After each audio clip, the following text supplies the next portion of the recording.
Good afternoon, good evening. Welcome to this week's show. A May Bank holiday madness. Shell's finished the weekend pointless, but more questions than answers have been raised. With us tonight, as always, is Dunny. Dunny, good to see you again. We enjoyed some of the sunshine last evening in Talca Park. What were your thoughts at 7 p.m. on your trudge home? Thank God for Mackenzie Anthony, maybe. It's the one bright star in the long weekend. I don't know, would it be too on the nose to say that I'm rapidly falling out of love with football, as the meme for the new Waterford manager, who was in the stands watching them do us over with 24% possession. Yeah, a rough weekend for sure, and as I said, the only bright spark being a very important. I think it felt important win down at Marketsfield for the women's team on Saturday, but I'm sure we'll get to that. But there's an awful lot of talking points that I'm sure are ahead of us here. I'm a little apprehensive, I'll be honest. Yeah, well, buckle up, Dunny. This is going to be a good one. That Saturday victory was sandwiched in between two incredibly frustrating games, incredibly poor results. Let's start with Derry on Friday. Now, we've all had great memories of being in Derry, and not all of us there, but of the Derry game at the end of last season. Nothing could have been further from that experience, Dunny, from what we witnessed. It was described from management as a nothing performance. Again, we offered nothing in the first half. Comments are harsh. There's a lot of, anger. There's a lot of frustration about what we saw in front of us. But let's take sort of a calm approach to this one, Dunny. It sort of reminded me of our cup game there last September, I think, when we were, call a spade a spade, we were fairly diabolical. Never laid a glove on them. It was fairly similar on Friday night. It was basically another 45 minutes in the first half wasted. We hoped for a reaction, but just before we move on to last night, Dunny, Friday night in the Brandywell, what were your feelings after that result? Yeah, you've covered a lot there, and Duff didn't mince his words, I suppose.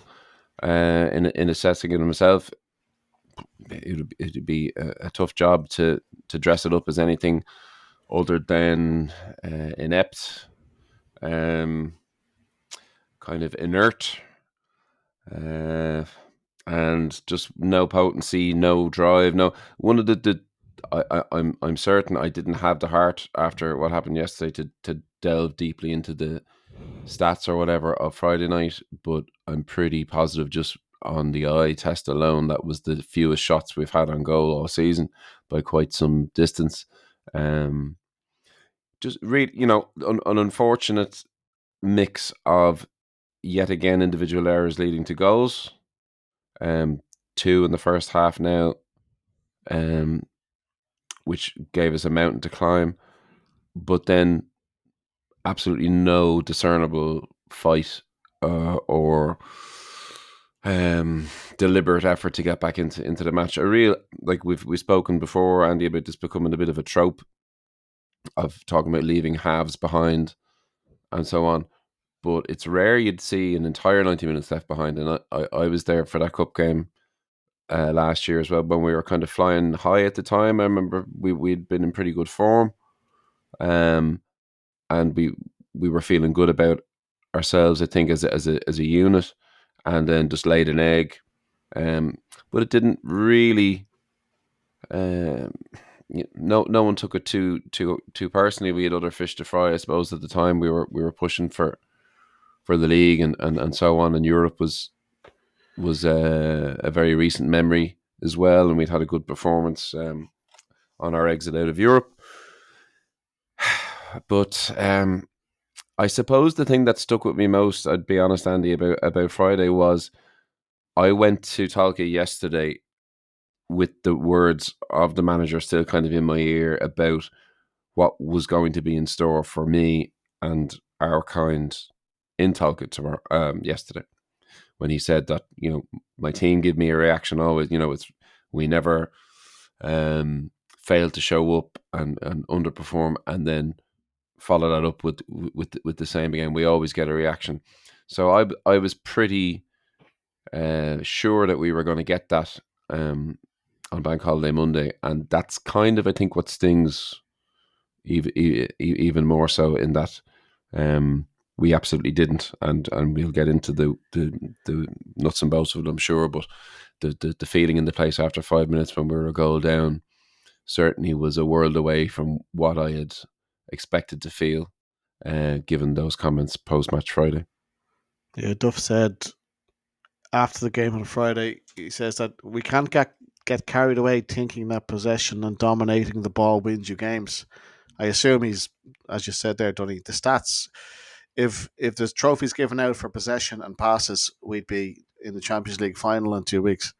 But that's whereas on the flip side, if you look at the games that we failed to take points out of in terms of wins, like yesterday, we have the majority of the ball, but we're just making a hames of it, and it's just very unlike us.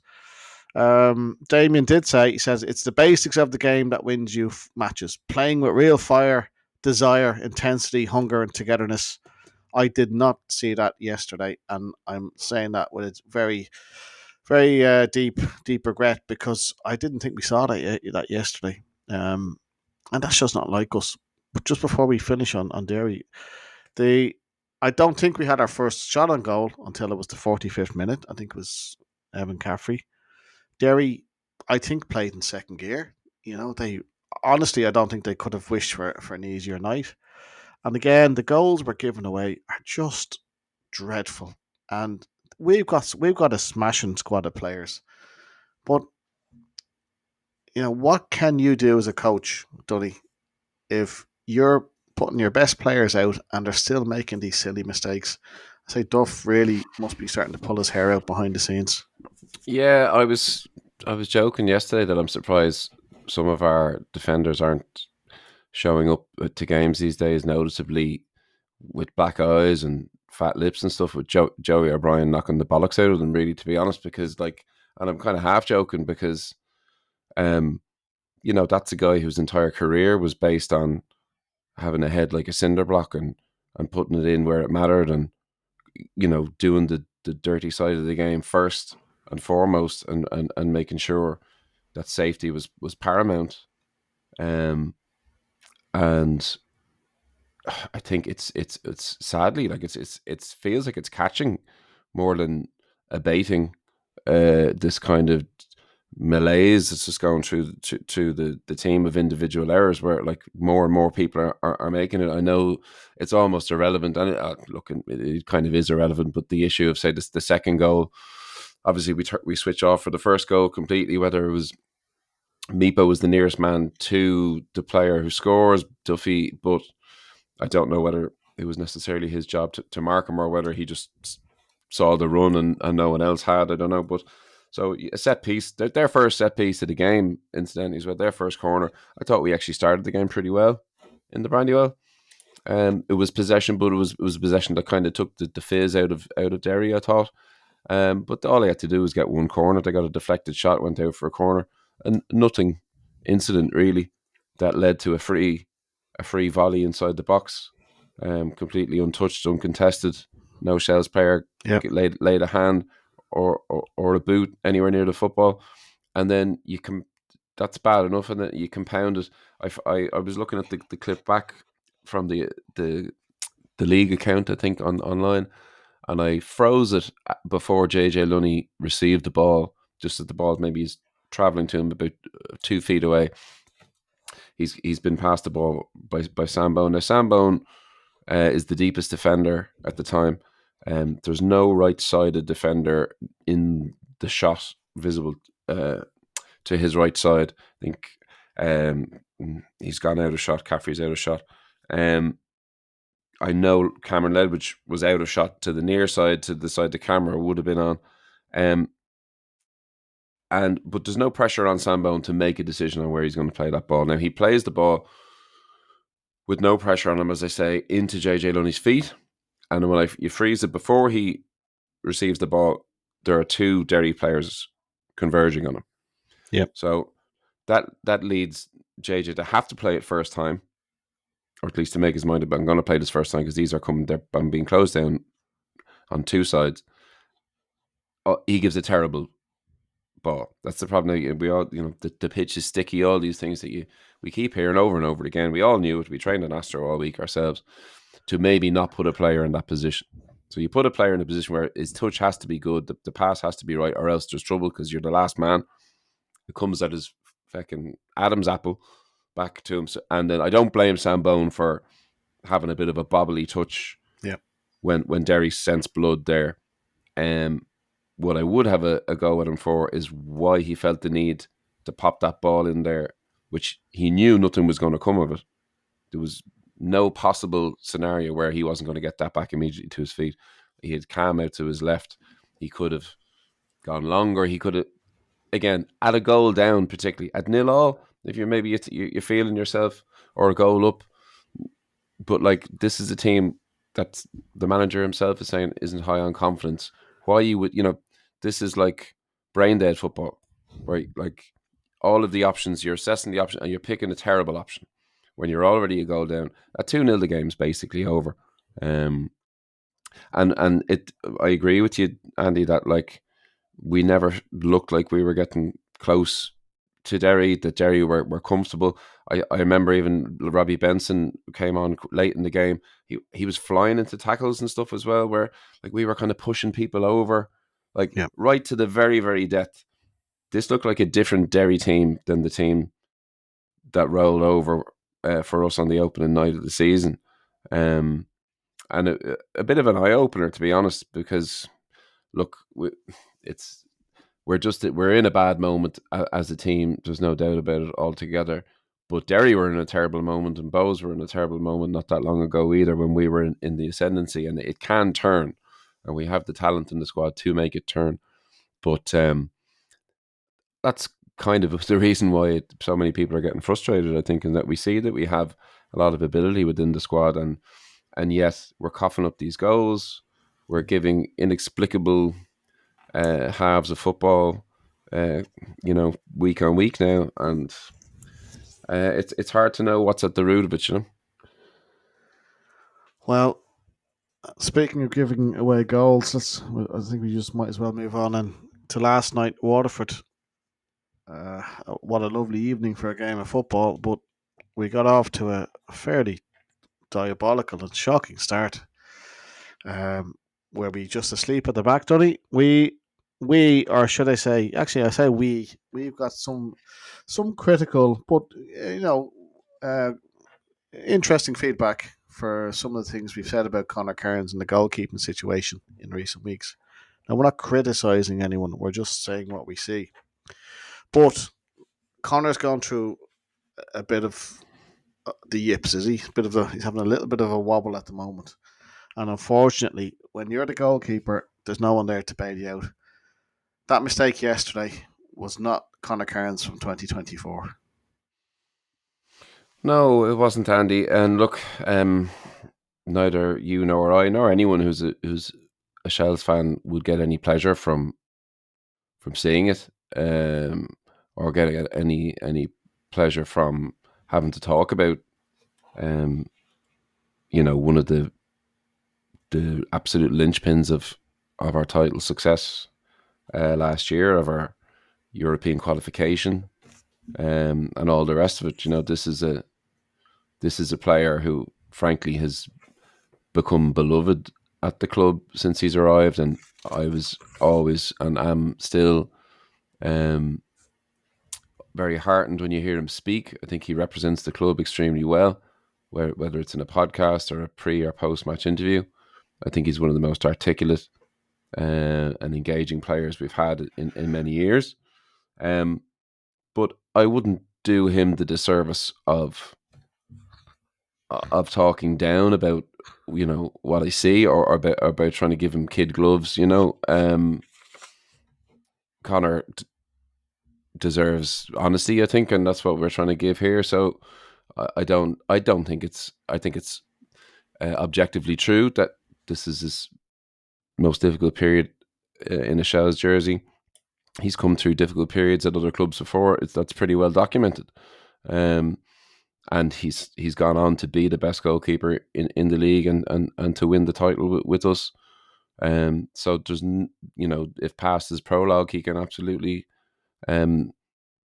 get over this and return to the form that we've seen so recently of him last year. But to go and watch these games every week and then turn around and say that Conor Kearns isn't having a difficult moment, I don't think we'd be doing. Why have a podcast if you're not going to be honest and talk openly about these things? So, I had spoken with some people about it prior to the Rovers game, who thought that maybe, that was a symptom of the chopping and changing, and we discussed that ourselves here, Andy, about is this symptomatic because of all of the shuffling that's happened in front of him this season, shape and personnel and everything else, or is it just coinciding? Is this happening simultaneously, that we're shaky and chopping and changing, and this is happening, unfortunately, separate but alongside? And then the goal went in against Rovers, and we got some feedback then saying, "Oh, okay, well, now this has suddenly become a topic on people's radars." And I got some DMs yesterday, actually, from people saying, "I thought maybe you guys were, going in a little strong on Conor the other day," and I certainly don't feel vindicated or anything like that. But we were discussing what we saw with our own eyes and what people were saying to us. So, unfortunately, what happened yesterday in the first 2 or 3 minutes of the game, in many ways represents this kind of systems failure that's happening at the back. Between, I think Mark Hoyle was targeted early by Waterford, that they were told, if you have time on the ball, and there's space to drop it in, pick Coyle out, put it in over the ball guy's head, and see what happens. Try and drag him around. Pretty soon, for the foul that led to the free, that led to the goal, Coyle was dragged to the left side of the defence, the most fish out of water area he would probably want to avoid. And look, the game had only just begun, and then he fouls. So, do we still have a set piece to defend? I don't think the header was that good. I think Conor actually saves it, and then, in an effort to, I don't know, regain his feet quickly, or I don't know what, there's almost like a double movement, and the ball goes in. I know Amond won't want the goal to be given to anybody else, but there's an argument that that's an own goal. It's nothing you haven't seen in football before, but it's not something we've seen from Conor Kearns since he's been at the football club. So, it's unfortunate. It's poor timing. People can have the yips, as you said, or just go through poor moments, and you need people to bail them out. Unfortunately, the defence is kind of in a position where they could use a goalkeeper bailing them out, or someone needs to take some leadership, and we're struggling in that regard. I think Damien Duff alluded to that as well. That kind of on the field leaders are few and far between these days. The sort of scruff of the neck performances that we would have seen from the likes of Coyle, Kearns, Barrett, Gannon before, just aren't materialising lately. But I was stood next to Johnny Breach at the game, and he said to me, "Well, look, I'd rather them score now than 3 minutes from time." Yeah, exactly. We had a whole 90 minutes plus of football after that. So, a terrible start. Really deflated the crowd, I thought. Really, the last thing you want in any match, but particularly on an unusual day at an unusual time. Kind of a holiday vibes. The place looked great, but it's not conducive to atmosphere, really. And frankly, it set us up for a long, tedious, frustrating evening of football.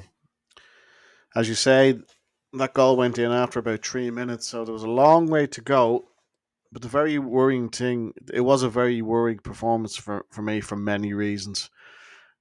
Defensively, we're just not dealing with the basics. I think you could see how Mark, I have a note here, Mark Hoyle was clearly targeted. I think we were both up the Drumcondra end on the terrace dunny for the first half, so we could see Shell's defensive troubles right in front of our eyes. I was watching the skipper closely, and he was gesturing and screaming and shouting because it just seemed that the waves of quite direct play from Waterford were really coming down his channel, and he was being dragged across the back four. He did well on certain occasions, but I think he has been targeted, and again, kudos to Waterford. They really went at him. Now, comments from Duff himself, like he said, there was no energy in our play.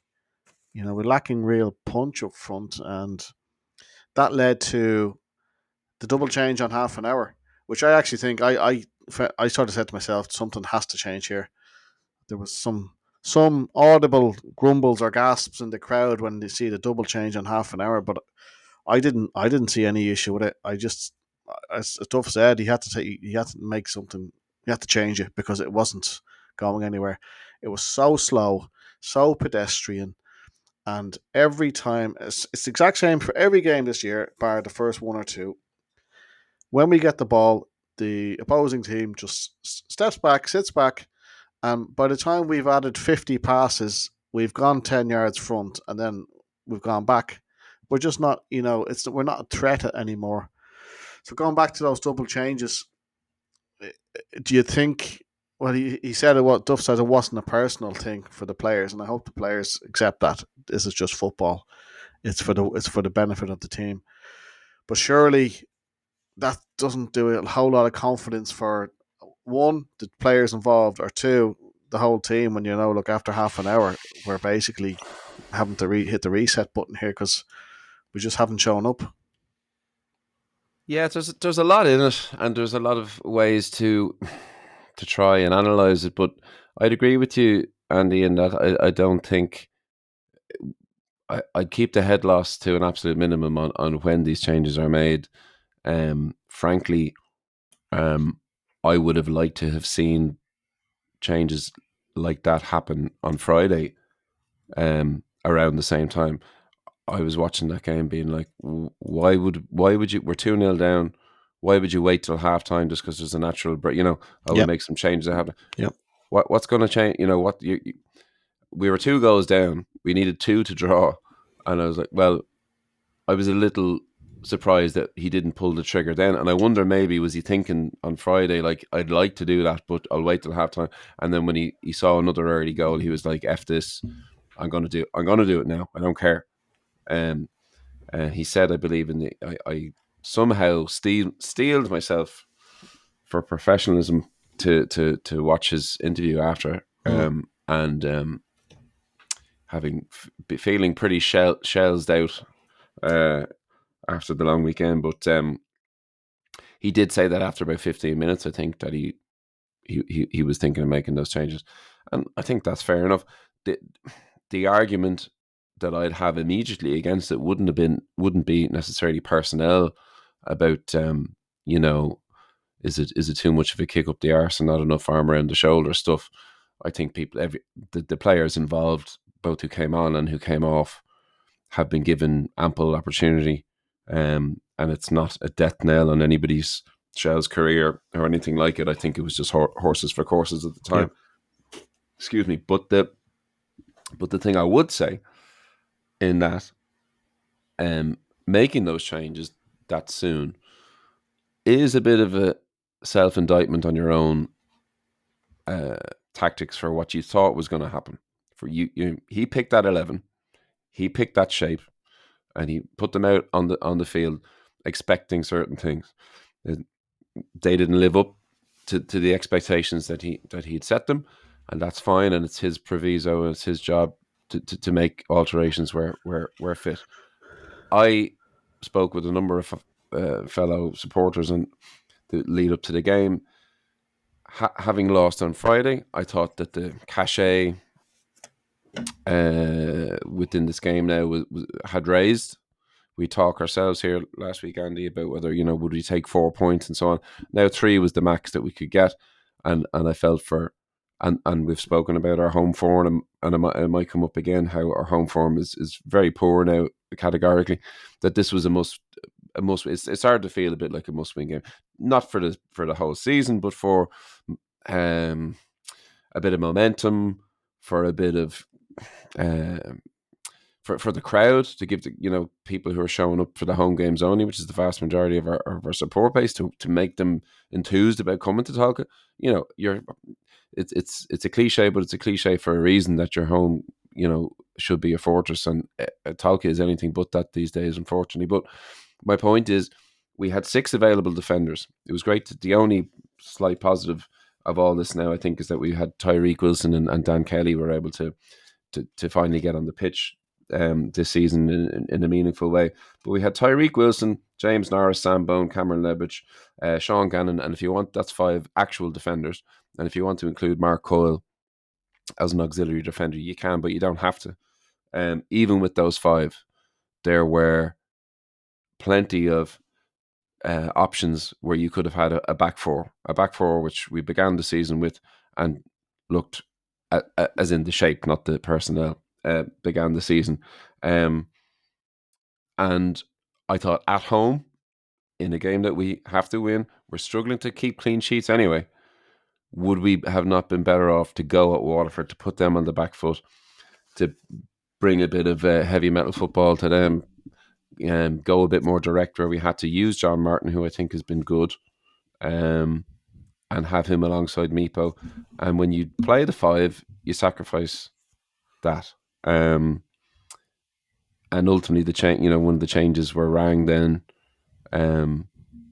It was like alphabet soup by the end of the game. People moving all over the place. It was crazy. But John Martin came on, and then suddenly, you're a goal down. You're half an hour in, and you're like, okay, well, now we need an extra body up there. I thought that we were playing a little safe, to be honest, coming into the match, and picking a 5 at the back. So, I don't know if that will spur us in future fixtures to be a bit braver in that respect. Hopefully with Tyreek, as I say, back, Sam Bone seems to be injury free at the moment. Gannon is, I know it looks like he's kind of managing his minutes a little bit, but again, he's available. Effectively, we're without Paddy Barrett and Lewis Temple at the back, and that's it now. So, like, I know Paddy Barrett is incredibly significant, but the idea that he's a panacea for all ills, and that if we just get this one guy back, is starting to ring a little hollow for me. It was one thing when we had several people missing, and Gannon and Barrett in particular at the same time, and Tyreek having not played at all. Now we're getting these guys involved.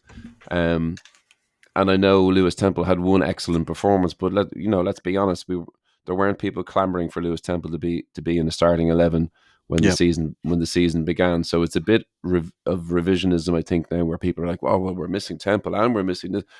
Temple was seen as the next man up, maybe 3rd or 4th choice centre back. Now, he had one extraordinarily good game in Inchicore, and I hope there was more to come. But it would be remiss of us to not mention that, and to make Lewis Temple sound like, again, he'd be going in there and fixing all of these ills. Now, he could do, but there's no evidence to base that on. So I think our tactics were wrong. I think our 11 was wrong. I don't think it suited the fixture. I think we should have been braver. And then you find yourself, a goal down so early. It makes, you said this about the possession and so on.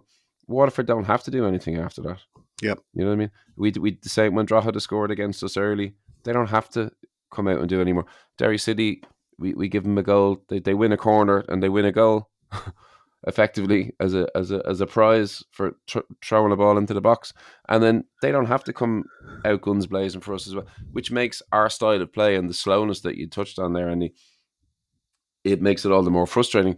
But the games where we tend to look good is when the Pats and the Rovers and whatever, when they're actually attacking and we can maybe hit them on the counter and the game is more stretched.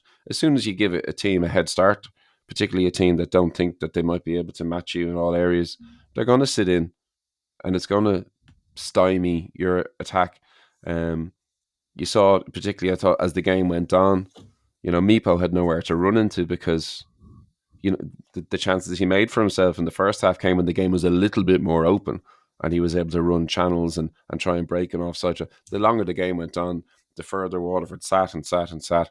And it's just, again, it's like a wall of humanity there on the edge of the Yeah, box. There's just jerseys everywhere. And he can't do, nowhere to go. no, it's completely stymied.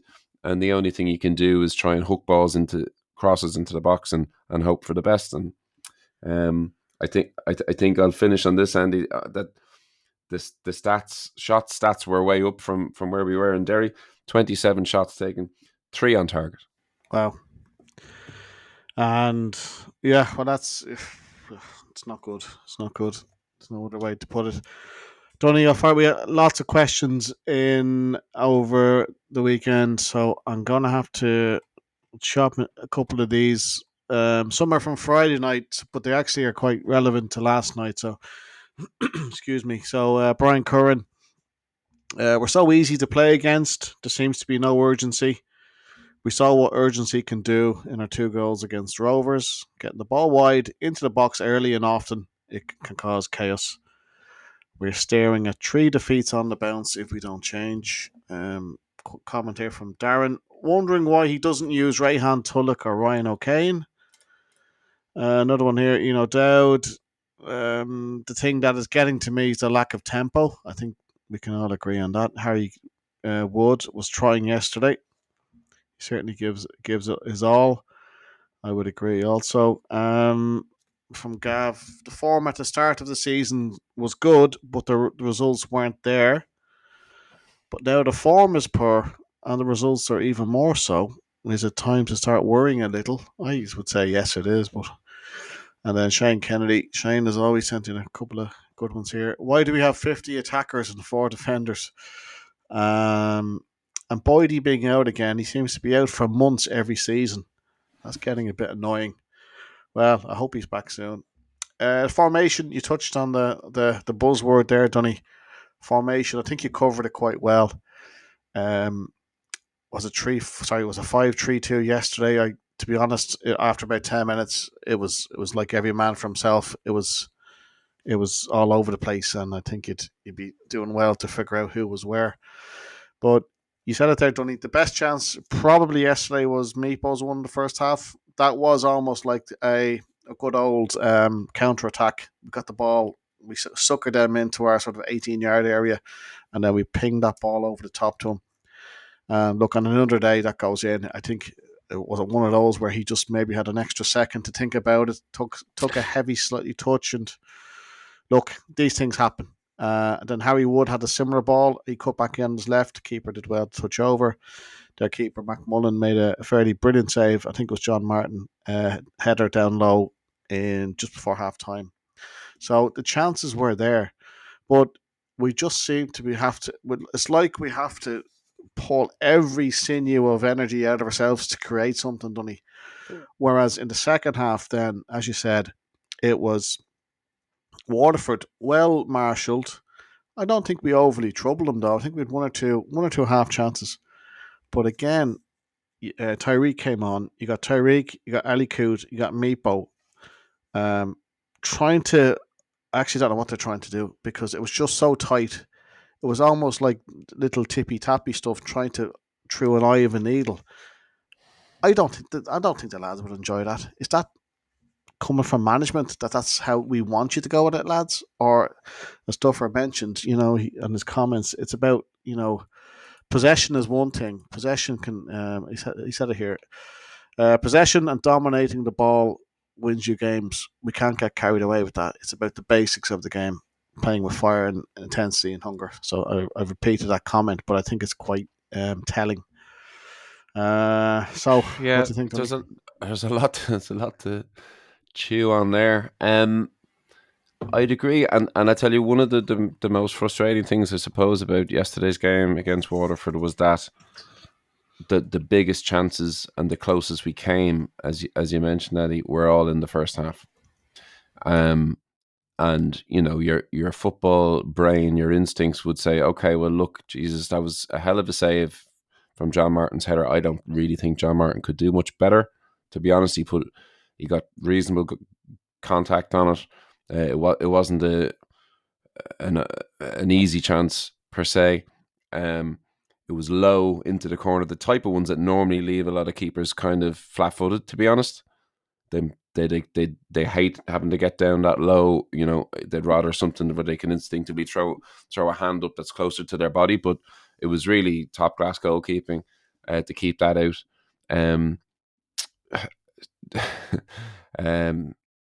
The chopping from Harry, like like a French chef. He was chopping the hell out of it, but left and right, and some of them opened up a little more room, and then sometimes he'd chop and he was actually making the angle worse for himself. But I think Harry was actually one of our standout performers and has been all season. But in this poor in this poor period, I was happy to see him in the 11. To be honest, I think anything creative and good, even when we were being stifled in the second half, it came through him. But the annoying thing is, you would go that the halftime whistle goes, and you think, right, we're a goal down. They scored super early. We've been knocking on the door. Surely, 45 minutes at home now. They're going to be more tired. We've got a bench that we feel is superior, and an 11 that we feel is superior. We made a change. We brought Tyreek on. You're thinking, okay, maybe early deliveries into the box. You've got Martin and me, but maybe that left foot. We would see Tyreek as a bit of a sort of a set piece expert with free kicks and stuff in the past. So, but in fact, I thought it got worse. It got more pedestrian. There was no speed. When we tried to move the ball wide, you'd have a lot of players stood within 6-7 yards of one another. As you said, I stayed in section P for prostate, next to the lavatory, and you could just see it unfolding time and time again. These same little triangles, but slow triangles, and by the time the ball, someone eventually decided to put a delivery in.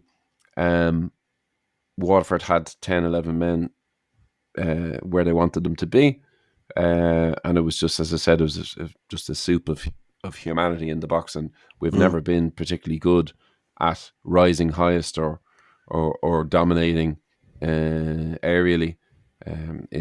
This team under Duff for a number of years, so it's not an easy path to try and follow. So we were better on the sort of breaking into space when we were able to allow them to have the ball a little bit and hit them on the counter. So that just led to frustration. I thought that the quality of the deliveries in from Tyreek weren't particularly good. Now, he and Dan Kelly more than anyone else have excuses. Have a reason for that not to be the case. I would expect that to improve, and I'm very happy to have them back. But other people, I thought the corners weren't particularly good. And those little tappy things are, the balls around the corner, and they're trying to constantly set somebody else up rather than having a shot yourself. I think players quite like that fast one-touch football. To be honest, it's a lot of drills, and a lot of whether it's rondos or small-sided games would be based on one or two touch. But the issue for me was, A, we were taking too much out of it. There was always one extra that didn't need to be taken. And B, if you're going to do it, it's got to find the target. And there was so many times where the ball was either intercepted or somebody was left short, and then they'd have to go flying into a tackle so that we weren't hitting the break ourselves. And let's be real, Andy, like the chances that were created in that half, Waterford should have got a second. Oh, absolutely, yeah. They hit the crossbar. Possible penalty as well. With an open goal. Sean Gannon pushed someone to the floor Yep. on a yellow card, and was subsequently withdrawn before things got any worse. So that's another frustration, that for all of our huffing and puffing and our 76% possession, it really was Waterford who missed the biggest chance of the half. Us having finished the first half pretty strongly. If I may, Shane Kennedy touched there as well. How do we have so many midfielders, wingers, etc.? What somebody else I think mentioned Ray Tulloch and Ryan O'Kane. Yes. Um, Who did not come on ahead of Dan Kelly, who hasn't kicked the ball for 6 or 7 months. That to me was very telling. There was a game recently where Tulloch wasn't named in the squad either, which you don't want to be the portent of doom, but there's usually a member or two of a bomb squad in every football squad in the country every season, and it doesn't make great reading now. But like Ray Tulloch was kept on last year as a known quantity when he came to us during the window. Ali Coote the same, both sort of recognised as wingers, although Ali can obviously play in a few different positions. And then our first new recruit we went after Ryan O'Kane from a relegated Dundalk, and then subsequently Daniel Kelly. Now these are orthodox out and out wingers, not number 10s, but sort of old fashioned, silky, have a bit of pace, have a trick in them, and I had it on pretty good authority that we felt that maybe that we lacked pace in the building generally going forward. Particularly, Jarvis was deceptively fast, kind of laconic stride, but would still beat players, and that we felt we would struggle without him, and we looked to address that. But the reason we're not seeing any of these guys is because we've left the 4-4-2 shape that we began the season with, and we're playing in a system that doesn't allow for wingers. If you're playing wing backs, they are your wingers. Yeah. They are your wide players that get up and down. You need all of the sort of midfield and beyond then are by definition central. So I know, and slightly funnier than that as well, that when we did play 4-4-2, and we spoke about this on the pod at the start of the season, we had two out and out wingers, as in on the team sheet we had a person playing right and left wing. Evan Caffrey played right wing, and Harry Wood played left wing. Not recognised wingers, despite now there was injuries and various things. But so we have 4 recognised wingers. We've played others in those positions when we wanted to play with wingers.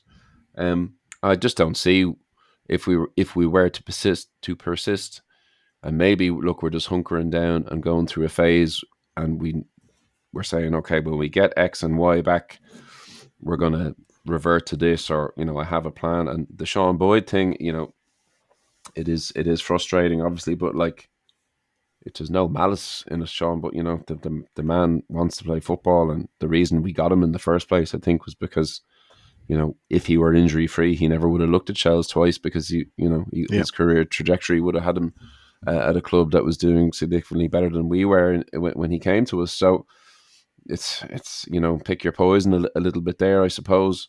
But I think Meepo and John Martin are able replacements, and the best of that we've had since 2006, probably. Yeah. That's insofar as the next man up, if you like. If you want to say Sean Boyd, you're number 9, fine. But I'd be happy if you could start any 2 of 3 of Boyd, Meepo, and John Martin any given week. I just realised I haven't even mentioned John O'Sullivan there when I was talking about wingers. I mean, you could argue a case for him being a recognised winger as well.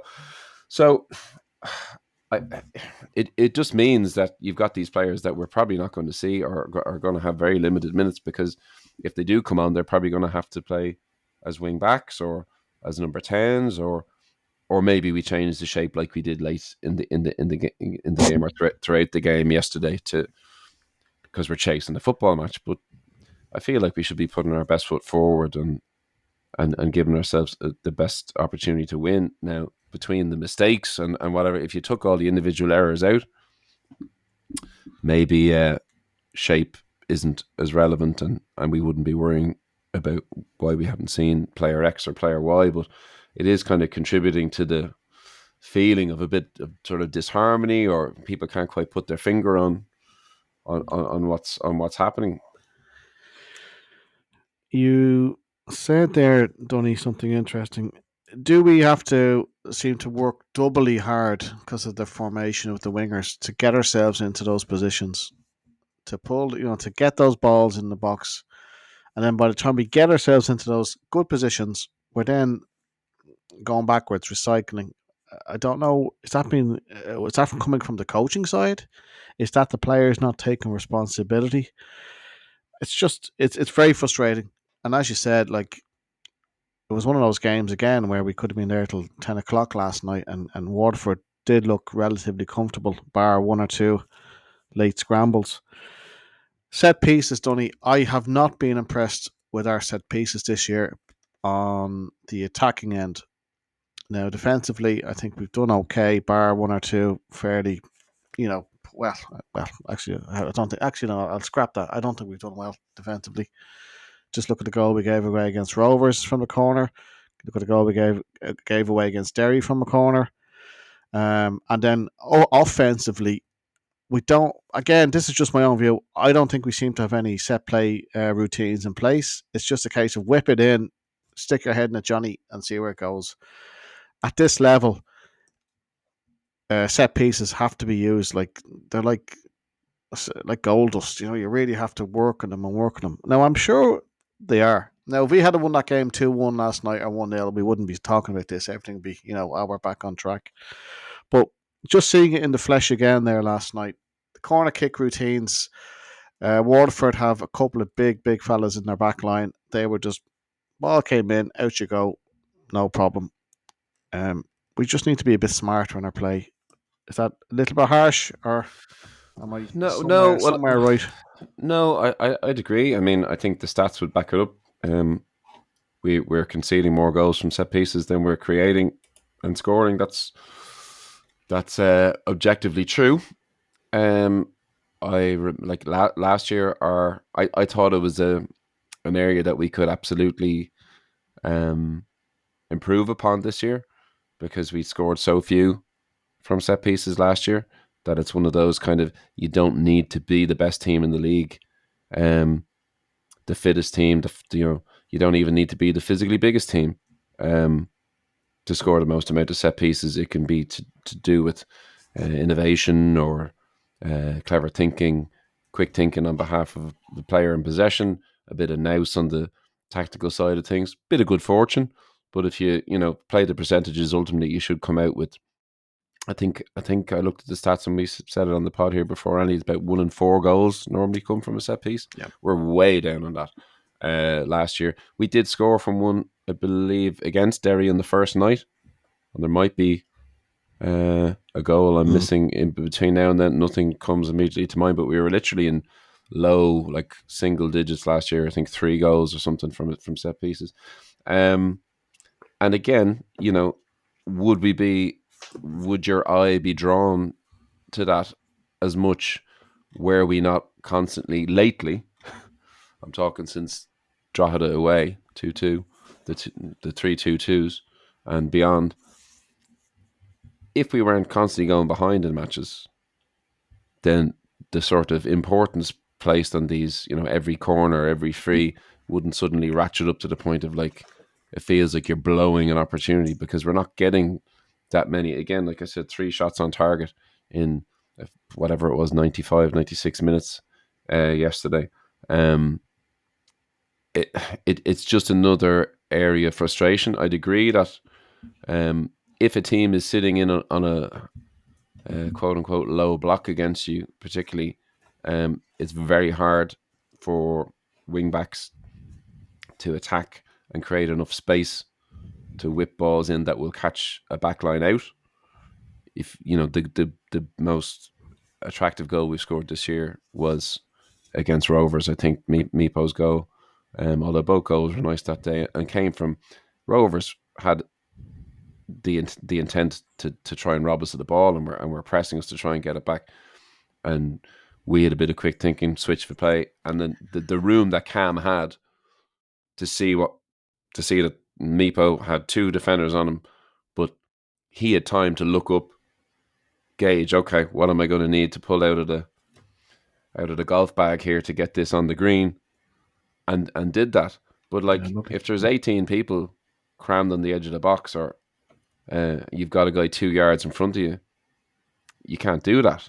It came from Rovers having a bit of ambition to try and rob us of possession, and the game being a bit more traditional in that sense. And I'd expect maybe on Friday that Pats will allow us to do that, and maybe this game this Friday might book the trend of the last couple that we've seen, because I hope we don't give them a goal in the first 30 seconds and give them something to sit in and defend. But I think by their nature and by their manager's nature, that's probably unlikely.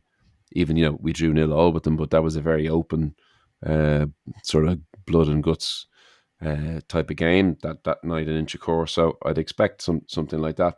But again, I just feel, and I think my overarching point, and it sounds like, and I hope it doesn't sound like we're suggesting that we know more than the coaching staff at Shelbourne Football Club, who won the league last year, because that's not what we're saying. Obviously, you're looking at it with an honest pair of eyes as a fan, and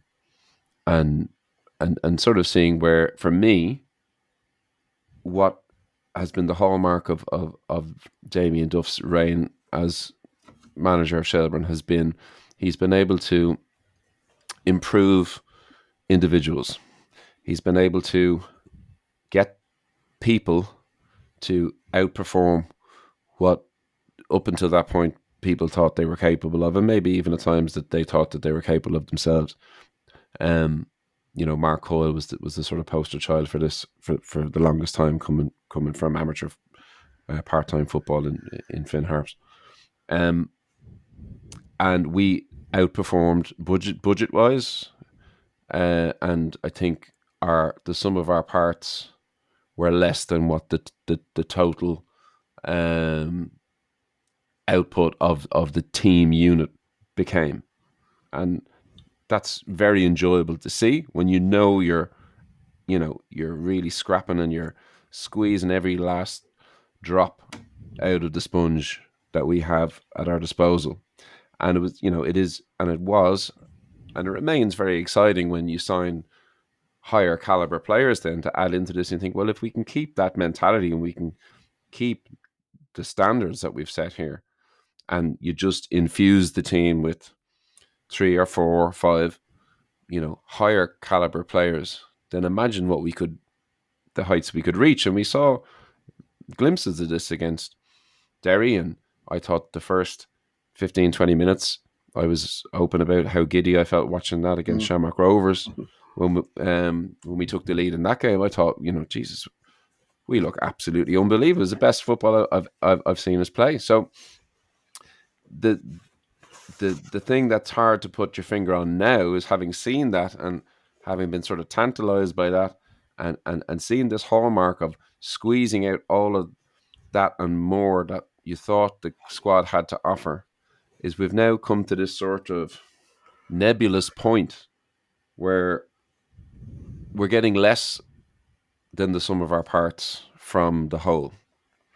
And we're looking here, there, and everywhere, and some of it's injury, and some of it's form, and some of it's shape, and some of it's just missing chances, and some of it's individual errors leading to goals. But it's kind of all spinning around at the same time, and it's leading to us not really remembering how to win a football match.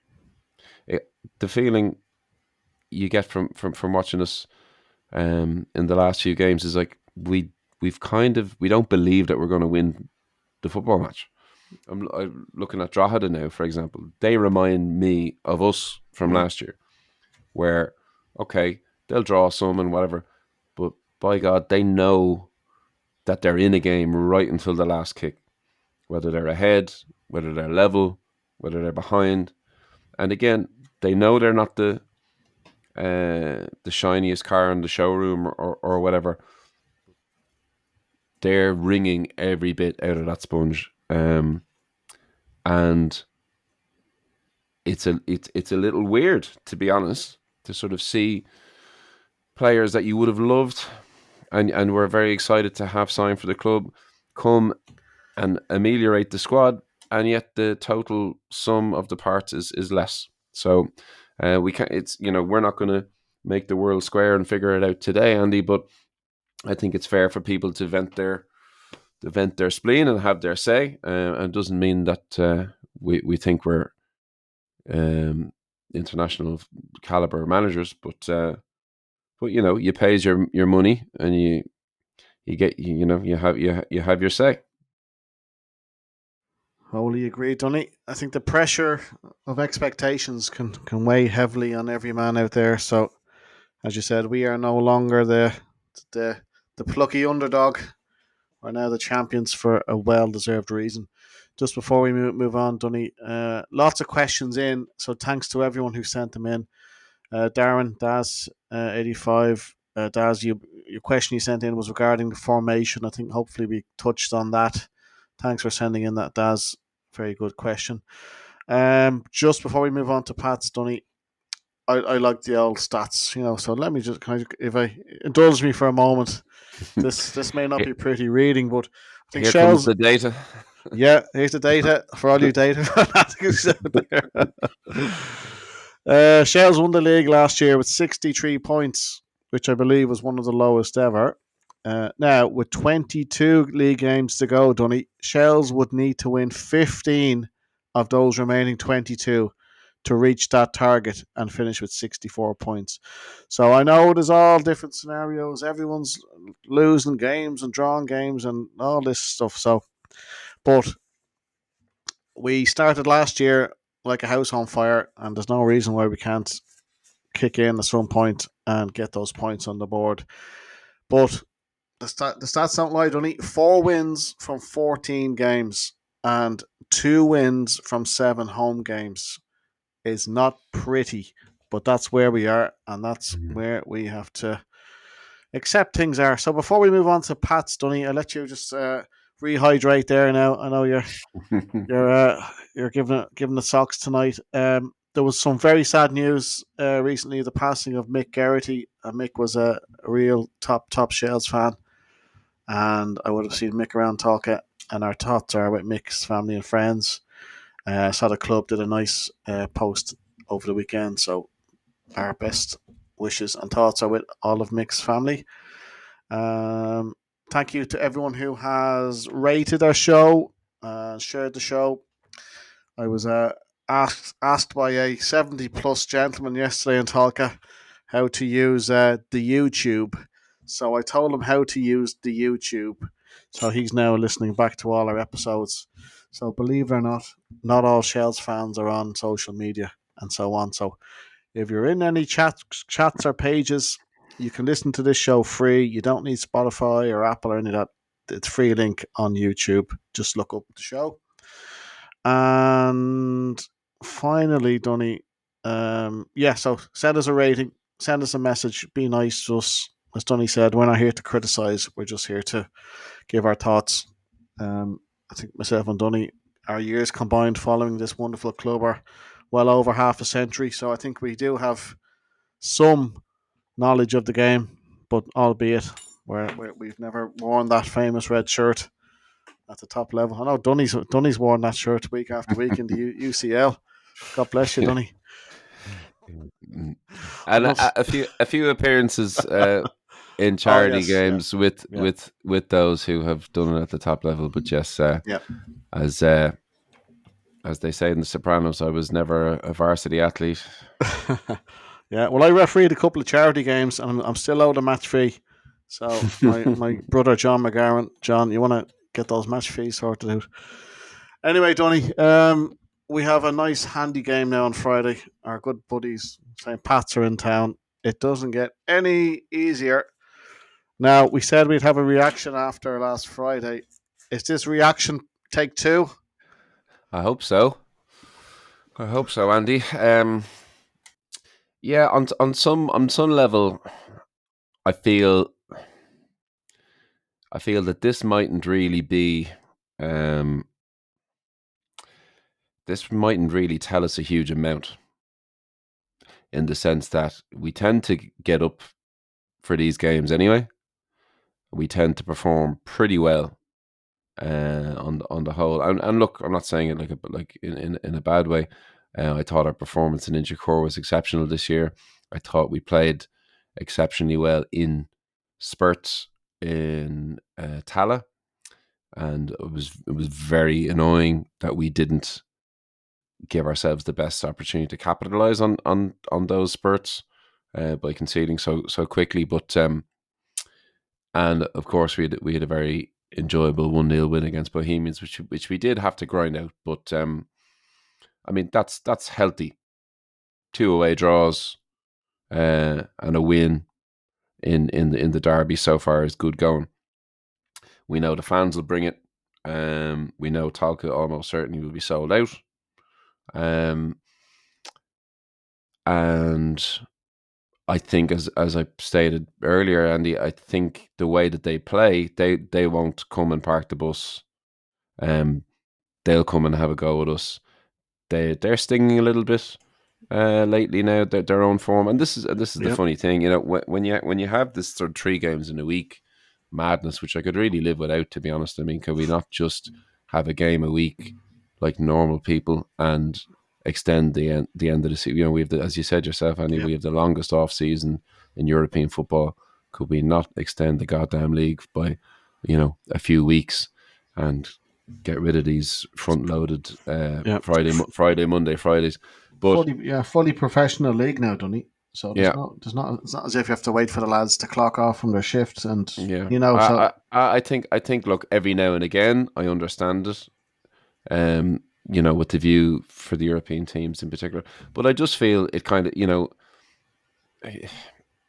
it can fall in your favour. And look, if it fell in our favour, it would be on the pig's back, and we'd be delighted. But when you're, it can be arbitrary, you know. Like, look at Cork losing their 2 front men. You know, we've lost talented players for these periods where you're playing 3 games in a week. But anyway, and other teams can make hay.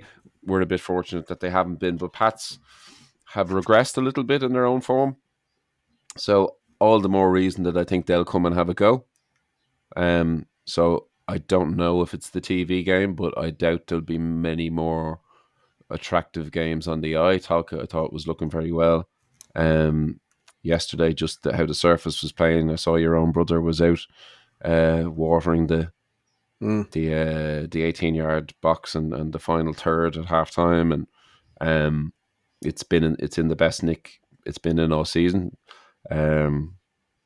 Despite what a certain news talk mouthpiece was saying from Tala, a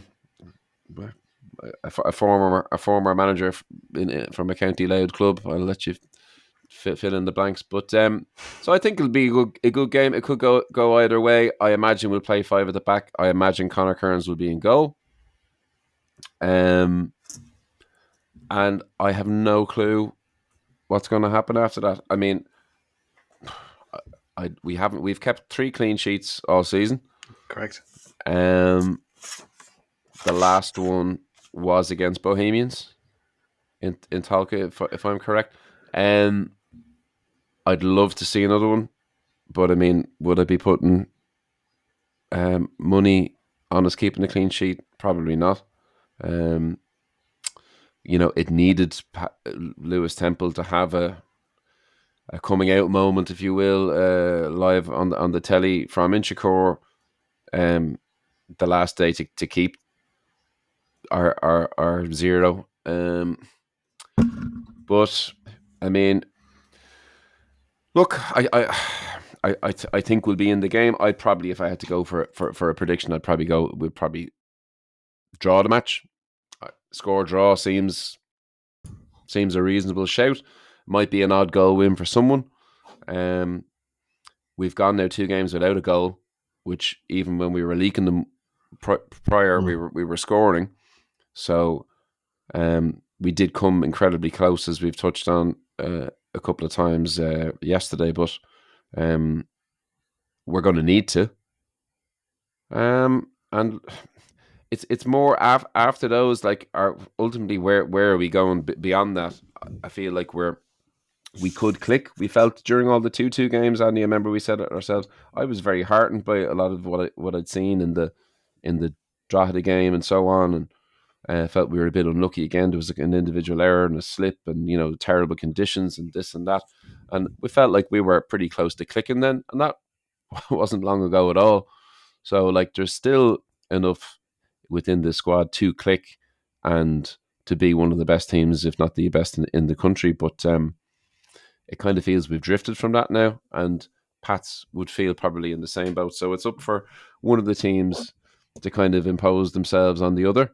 I hope, and I feel that they probably do have the character to answer for the footballing crimes of the past 180 minutes. But does that mean you win the game? It doesn't give you the right to win the game. So we'll have to take our chances. We'll have to defend better. We'll have to try and keep the individual errors out of our game. Whether we can do all of those things in one night remains to be seen. But I guess I'm looking forward to it. I don't really know. I mean, a win would be huge. Like, I mean, this is you can put your mind into places and be like, can you imagine the full-time whistle?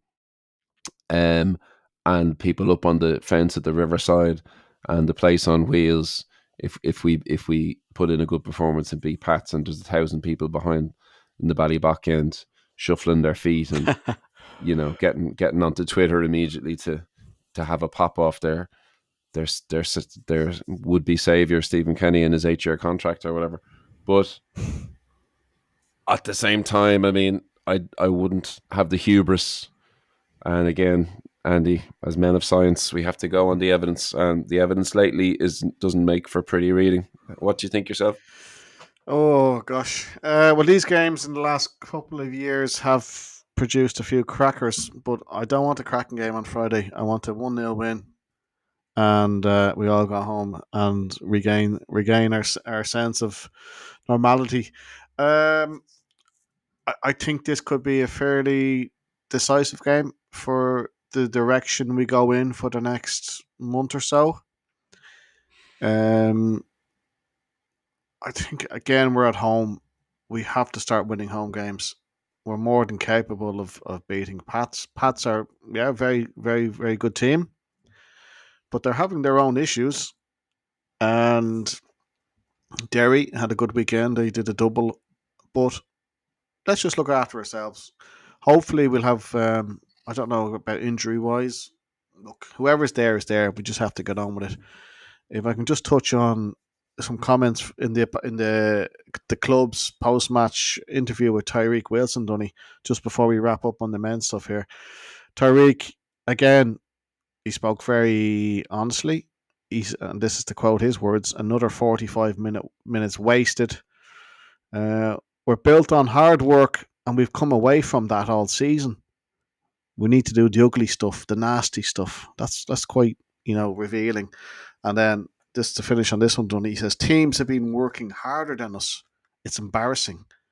Now if that's what he's saying on which is available for everyone to watch now on the club's pages, I can only imagine what's being said behind the door, because I believe there was some strong words said after the match last night, possibly some home truths. So I'm hopeful that we'll see that we'll be ourselves again on Friday. Look, football. Look at Bohemians again. Like 3 weeks ago, there was murder up in Phibsborough, and now all of a sudden they've just found a bit of form, and everything's rosy more or less. It's a long season ahead, but we have to turn the corner really quick. And I mean, that corner is almost behind. Like we have to get that corner out of the bloody way because we've been trying to turn the corner for about 6 weeks now. Enough is enough. We're the bloody champions here. Let's go out and show it. And I'm looking forward to the game. I don't know if I'll be saying that at 9:30 on Friday night, but look, we're in a great place. Personally, I haven't. I've only looked at the table just to prepare for this, but like we're down to seventh. But that doesn't really mean anything. It's so close. Put two or three good results together. I think we have Bohemians coming up next week away. I think I could be wrong there. So look, these are times to enjoy ourselves, but let's just I would I'm not on the club's payroll here, but I would say let's just get behind the team. Let's not be throwing the baby out with the bathwater. There's a long way to go this season, but we have to look. We have to get going here. It's as simple as that. No more messing about the stats. I think they might as well start calling us the stat men here, but we have a lot to look forward to. Let's park where we are with all the silly stuff as much as possible, and let's get talk around for a very noisy Friday night. So that's my sermon, Dunny. Hope that meets your high standard. No, I agree with you, Andy. Yeah, and look, yeah, I'd give up looking at the table for a while. Did this kind of we're only 3 points, so we're only X Y. It's Like nonsense, yeah. just win a couple of games. Can we just win a couple of games, and then you'll have the right to look at the table once you've won two or three more football matches. And again, I think like strong words. I didn't have it in me to watch the Tyreek interview. I thought it was an unusual choice to actually put him out, unless this. I thought maybe when I saw his face was like, is the spin here that this is the good news story of the day that Yeah, he's back on the exactly, back on the pitch, which I wouldn't scoff at it. It is a good news story, but yeah, somewhat heartening, I suppose, to hear him speak so honestly. They're not sugarcoating it, so why should we? But these are professionals, as you said, Andy, and most of them won in that dressing room, won the league last year.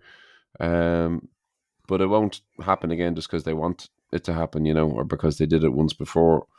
I think you've touched on it as well, saying that we're in some ways kind of victims of our own success, and that we now have a larger target on our back than we would have had before. And in the fan base, we've been successful for 3 years, in our own way, in reaching a final, staying up, qualifying for Europe, winning the whole lot.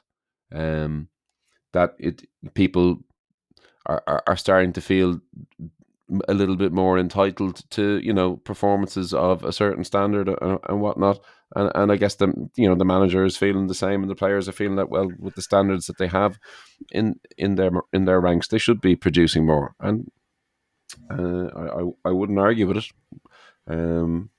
So it's about just about manning up a little bit now, I think, to be honest, and people not looking to pass the book and say, well, if such and such didn't do that, we might have won, or what. Go and do it yourself. yeah, yeah.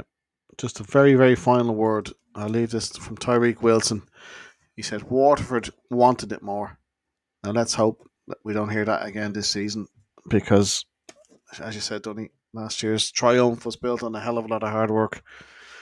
So let's breathe. As you said at the very beginning, Donny, there was a very efficient win in Markets Field on Saturday afternoon in Limerick. I watched most of it. It wasn't a glittering, barnstorming performance, but to be honest, who cares? This was an old fashioned banana skin treat. You've actually been going well so far. After 75 minutes, it was 1-0.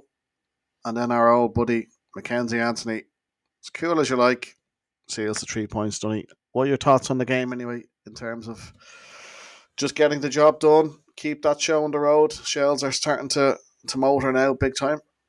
Absolutely. It felt important, and as you said, I guess you're feeling that the time is kind of running out as you're entering the last 15 minutes of a game. You're like, oh God, please, because this league is crazy. You're talking about, like, there's no point in looking at the men's table for us as Shells fans right now, but you can't help but look at it as fans of the women's team, because it's so incredibly tight at the top. We're still uh, we're still talking about that last second of the first opening match in Tolka where we fell to Shamrock Rovers, and that's the difference, you know. So whenever you're not ahead, I mean, and the pressure is like they don't play with pressure. I've said it before on this, Andy, and it wasn't a sort of a throwaway comment, but like it really is a privilege to have this team represent the football club that you love, because Yeah. they not only do they perform with such, ability in the sport and carry themselves with um, professionalism that belies some of the rubbish that flies um, around them, as within the league, um, but this consistent output of winning week to week, month to month, season to season, it's incessant, and it must, they don't look like they're carrying a burden of expectation or whatever. I think the burden that they must have is internal, and it speaks to the, we're talking about lack of leaders and people driving on the team on the men's side. We could do with some leaders like the Pearl Slattery's, and we've had Rachel Graham again was out there on Saturday putting a shift in because Rowan McLaughlin wasn't fit to play. Alex Kavanagh, these people are standard drivers, and the pressure to have to effectively win almost all of your games every season now, with the way the league is, to win the title, or even to be in with a shout to win the title towards the end of the season. They bear it with such ease, with such calm, and there was no, even watching Mackenzie, Anthony, and the rest of the team celebrate her quick fire brace in the second half that won us the game 3-1. There was no like, oh, she's mopping the brow, being like, oh, thank God, you know what I mean, or puffing out of the cheeks. They're loving life, big wide smiles. Again, new players coming in and mixing seamlessly, it seems, with the long-standing players who were there, into a real harmonious looking bunch of talented footballers. And it without that on Saturday, if they had a bye week or something, I don't know where my head would be, but that was I absolutely needed that. And the relief from me and those around me when the ball went in for the goal to make it 2-1, and then to seal it again just a couple of minutes after that was great. You're right, Treaty are not the outfit that they used to be. The era of 7-0, 10-0, and whatever. If people, I don't know, some listeners mightn't be keeping up to speed with all the results all the time, but like those days are gone. These are tight affairs week to week, and Treaty are having probably their best season, I think it might be fair to say, since they've come in. So it was a bit of a sticky wicket, and to concede the goal when they did, and not to immediately respond, you were thinking, okay, I wonder, is this going to be one that comes back to bite us? So absolutely fair play to everybody involved, everybody who travelled down. The flags look great on the telly as well, and the red train just keeps on rolling into a huge game this Saturday against Galway. The top of the table is slowly starting to fall into shape now, Dunny. Athlone and Shells have a 5-point gap on Galway. Galway do have a game in hand. Saturday, if Galway are serious about having a say in this year's title, this is a must win for Galway, I would say, particularly with the game in hand. Do you see that happening? I think it's going to be a very tough game, Andy. I wish. Well, maybe. Look, I don't know how many consecutive wins we've strung together now since the opening day, but it's every game we've played we've won. Six league wins in a row plus the All plus Ireland win. So yeah, 7. 7 competitive wins Yeah. on the spin. Look, we're humming. We're playing well. We were down, as I said. Like we've discussed it before, and we know it to be the case that um they've gone for ability rather than depth. More so this year, so we don't have a huge amount of room when it comes to injuries to accommodate. Um, and there's still no Gemma Quinn. As I said, Roman McLaughlin didn't play. Rebecca Devereux didn't play. And we're still, and even we're starting games now. Noel is being used from the bench more often than not lately. But we're getting the job done. So I would always back us, and maybe this is the time where we need another big test. We haven't played Athlone yet. We played Rovers once, Yeah. and we came up short. So maybe now is the time where we're like, okay, we've beaten all of the rest effectively. Now this is the creme de la creme of the league is ourselves, Athlone and Galway. So these games will be the ones that ultimately decide, well, who's more likely to finish above the other. So if we were to come out and put a statement performance in and beat Galway, as you said, looking at the top of the table, I think that starts to make it almost a 2-horse race. The fact that we're at home and we know traveling to Galway, we've had good results there in the past, but it isn't a handy one by any means. And Imedisi Park now, they've their attendances and so on have been growing, and they've been making efforts to improve things off the pitch there to get a bigger atmosphere behind the home team and so on. That won't be a tough game, that won't be an easy game. It will be a tough game, and I hope we can come out and be efficient in front of goal. I mean, 3 goals again the other day, even though we huffed and puffed for a little while. We've been scoring freely. We've hardly conceded any. So like we are where we want to be. I'd like to see a few more fit bodies on the bench, recognisable names, but I'd be confident enough. I'd like to see maybe a 2-goal winning margin of some hue would be absolutely acceptable. Oh, absolutely.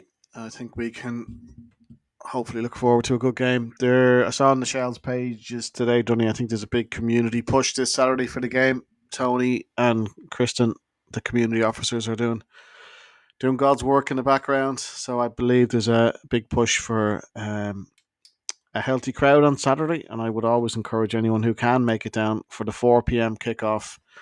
You should. It's you won't regret it. It's always a great occasion. Just before we finish up, Dunny, I saw good red Bernadette Fraser highlight the fact that the walk-up ticket on Saturday at Treaty, they were charging €17. Now that's a little bit, well, to me that's a little bit spicy for if you're trying to encourage, crowds at women's Premier Division games. Now, Treaty are more than entitled to charge whatever they want. The same ticket is €14 online. But even that, to me, it's just like, I don't want to make it's not a big deal, but I just thought they're not quite reading the room here. I thought that was a little bit much when you're trying to promote your local team in the women's Premier Division. I'd agree, Andy. Yeah, and look, there's the culture in the women's Premier Division right now for ticket sales wouldn't be to necessarily buy in advance online in the way that it is for the men's, where issues of selling out allocations and whatnot aren't relevant yet. So I would imagine the vast majority of particularly away fan sales are people who show up on the day with ready money. 17 is very spicy indeed, and frankly, the Markets Field doesn't offer a huge amount by way of food and drink and anything that might, help to ease the pain of having to part with that kind of money. There's no real justification for it. It is funny to me because I know that a lot of Limerick football fans who would prioritise the men's game were having. There was a protest, quite a vitriolic protest against their chairwoman, I believe, recently enough, effectively saying that they came in and they've over prioritized the women, and that the men's team is playing second fiddle. And it would seem that, again, as you said, it seems counterintuitive that if you want to get bodies in the door, that you'd put a price point on that. That's a little bit too steep for the average punter, I would suggest. I'd always be of the view, when it comes to our own football club anyway, that getting, you don't want to undervalue your product. And again, I can't speak highly enough of what we get from our women's team, but that I'd kind of always lean towards the idea that once you get them into a person into Talca on a Saturday, they'll spend in the shop, the club shop, the sweet shop, the bar. Your job as a football club is to get them in and keep them there. The football is going to be good, and if you can make your €17 in any number of ways, through merchandise and booze and sweets and whatever else, chips and whatever else it is, and give people a good experience. Trying to penny pinch on the way in, I think, might leave people with a sour. You're already starting on the back foot, where you're like, geez, well, what am I getting for that? You know what I mean? And everything else might seem a little on the steep side once you've already been burned. And it's great to hear that Saturday has been prioritised. It's looking out here today, the sun is still splitting the stones, and hopefully if the weather holds on, that there's no better place. We've discussed it before, Andy, being in the Ballybock end with a beer, watching our women's team play football. So I'd say Saturday could have all the makings of an absolutely wonderful day in the sun. We wish them the very best. I'll be there. I'm sure you will too, Donny. Now, Donny, it's been a busy show. Just before we finish, last Friday night, interestingly, just before the Derry game, League of Ireland news hound Dan MacDonald posted the just a nice little quiet post to say that Shelbourne were considering potentially playing the game against Rovers on June 13th in the Aviva Stadium. Now, I think that's been put to bed because Shells have now put up the tickets for sales for that game in Talca. It created quite a stir, and I think it would be remiss of me not just to get your thoughts on it, Donny. One, is it a good idea, but perhaps at the wrong time? Did the numbers stack up? Would there be an interest for a neutral fan? Now, these are probably not relevant now because the game doesn't seem to be happening. But some hell of a kickback from the fan base. There wasn't a lot of love for it, Donny. But do you think potentially maybe even next season, to kick off the season, we could be looking at a big Dublin derby in the Aviva? Yeah. Oh, I thought I'd escaped this one, Andy. I thought I'd ducked and dived through all the other spicy topics. So well, yeah. Yeah, and you hit me with this, the final hurdle. Okay. Well, as you said, first and foremost, the game's going ahead in Talca Park, as planned. No change there. So it's unusual to see such an amount of collective head loss, where everybody in unison is self-decapitating. It's heads falling left and right, but all sort of for the same purpose. Like everyone agreed that it was a terrible idea. So my understanding is this. Now, I tried to have a think about, okay, well, where is this coming from? Because it did seem to come out of the blue. And frankly, if it was the Sun or some of the other rodents who work in print media and on the Irish football beat, who I wouldn't have much time for, you might go, well, this is, it's a non-story, or until I hear from my own club, forget about it.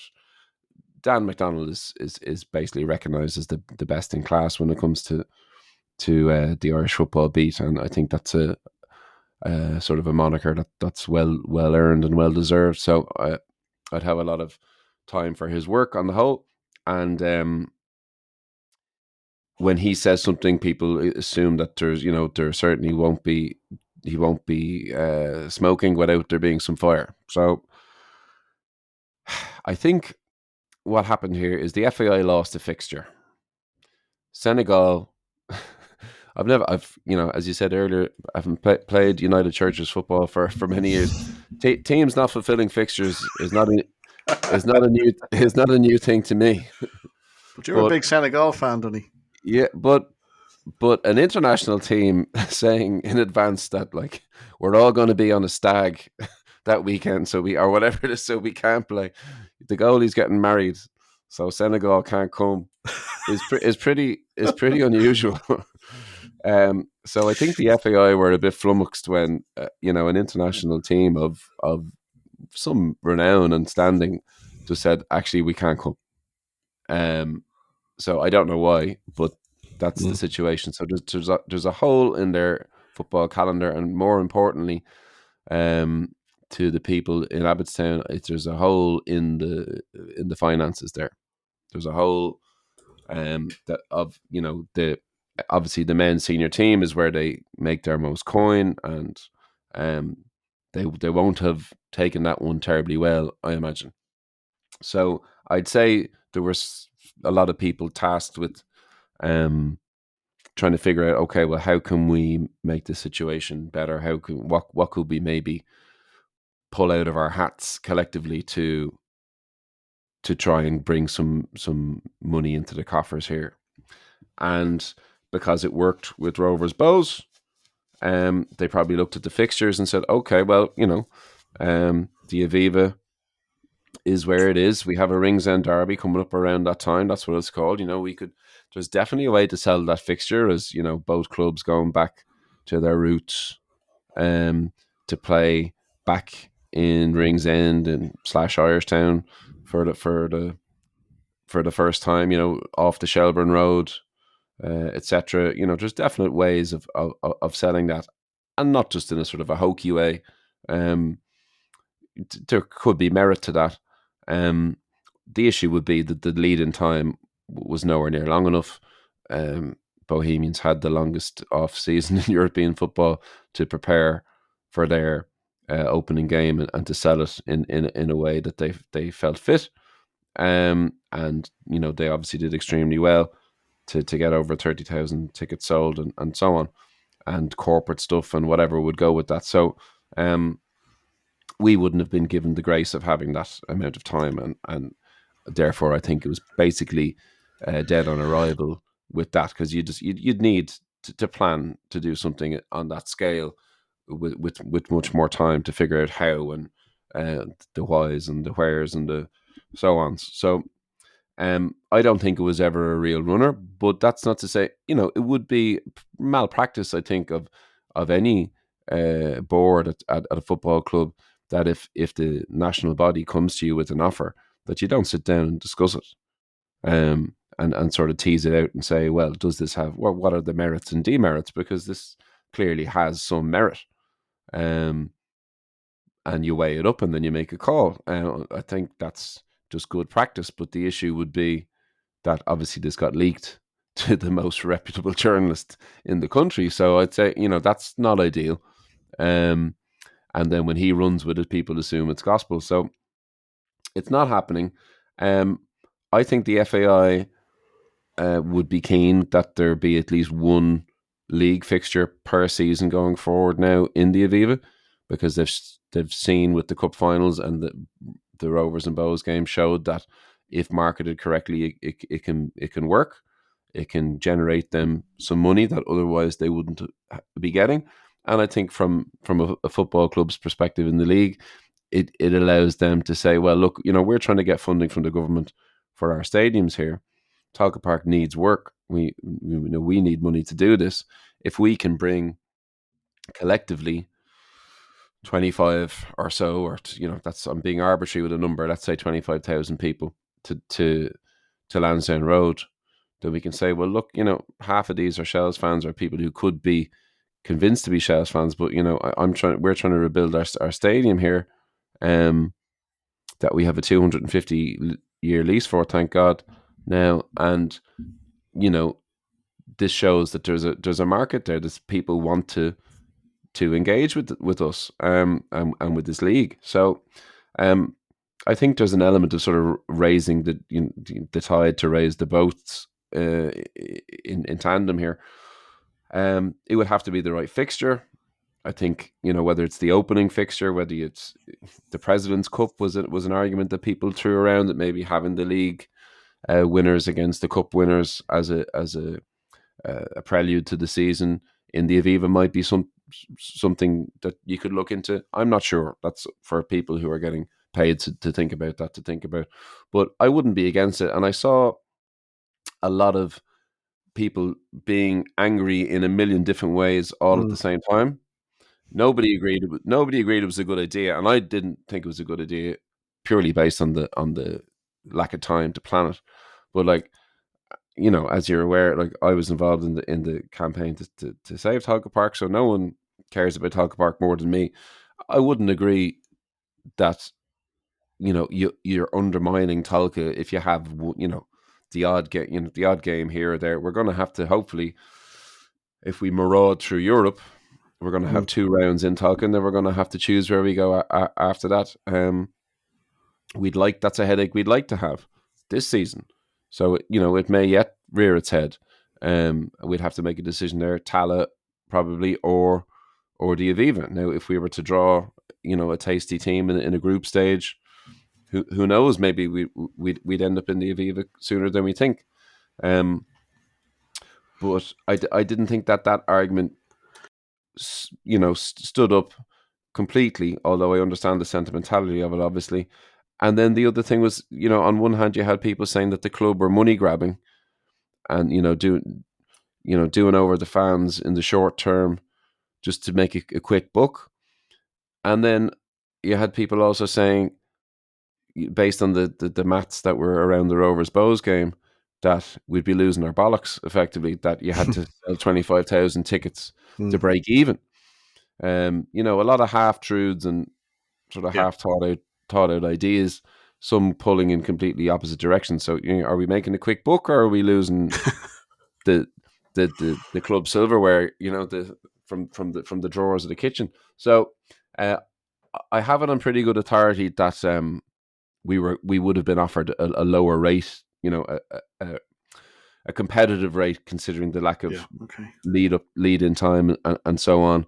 And again, as I said, I think it would have been just good practice to kick around the idea and see where we landed on it. And ultimately, we've made the right decision. So I think I don't see any issue here. And I think maybe as a fan base and as a league going forward, this is something that I think the clubs will be leaning towards to try and leverage the powers that be to show that the league is growing, and that's and that the access to funds for infrastructure should be given to the league. So I think it's not the last we've heard of it, but calmer heads have prevailed, and that's okay.